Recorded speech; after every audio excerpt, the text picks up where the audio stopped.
हे पाहू शकता डबल ब्लाउज मध्ये फॅन्सी साडी आणलेली आहे, पाहू शकता एक ब्लाउज प्लेन आणि एक ब्लाउज डिझाइन वर्क वाला ब्लाउज तुम्हाला दिलेला आहे. कलर पण खूप छान छान कलर बनवलेले आहेत त्यामध्ये. मस्त. आणि एका वेग फ्री 2 ब्लाउज तुम्हाला असे दिलेले आहेत या साडीमध्ये. वाव. तर पाहू शकता तुम्ही, हा एक तुम्हाला पूर्ण भरलेला आहे. स्टोन वर्क एम्ब्रॉयडरी मध्ये आणि दुसरा म्हणजे तुम्हाला विदाउट वर्क वाला. तुम्हाला दोन्ही मध्ये कुठला वर्क वाला नको असेल तर विदाउट वर्क वाला पण आणि तुम्हाला साडी ब्लाउज पण दिलेला आहे. किती सुंदर आहे ही. आणि ओलावर पूर्ण लास्ट पर्यंत भरलेली साडी आहे, की जेणेकरून पदरावरती नाही तर पूर्ण लास्ट पर्यंत भरलेली साडी आहे.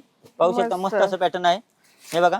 त्यामध्ये हे पण एक पॅटर्न आहे डबल ब्लाउज मध्ये. हे पण एम्ब्रॉयडरीचा ब्लाउज, यामध्ये पण कलर चार्ट खूप छान छान कलर चार्ट वाव. आहेत हे बघा. आणि हा पण कलर ब्रायडलच्या हिशोबाने खूप छान कलर आहे. मस्त साडी आहे, ह्याच्यामध्ये पण मस्त हे ब्लाउज बघा, येणार हा तुम्हाला. पण ब्लाउज त्यामध्ये दिलेला आहे. आणि हे साऊथ सिल्क मध्ये मल्टी कलर मध्ये छान असं पॅटर्न निऑन कलर मध्ये असे, जेणेकरून निऑन कलर बनवून घेतलेले आहेत बरोबर. पाहू शकता. आणि मस्त असे कलर चार्ट त्यामध्ये सिरोस्की वर्क मध्ये कॉन्ट्रास्ट पल्लू दिलेला आहे. आणि छान असे कलर आहेत. पॅटर्न पण पाहू शकता, सुंदर असं पॅटर्न तुम्हाला बघायला भेटेल हे बघा. पाहू शकता छान असं पॅटर्न आहे. नक्की या शॉपला व्हिजिट करू शकता. प्राची फॅशन दादर मध्ये आहे.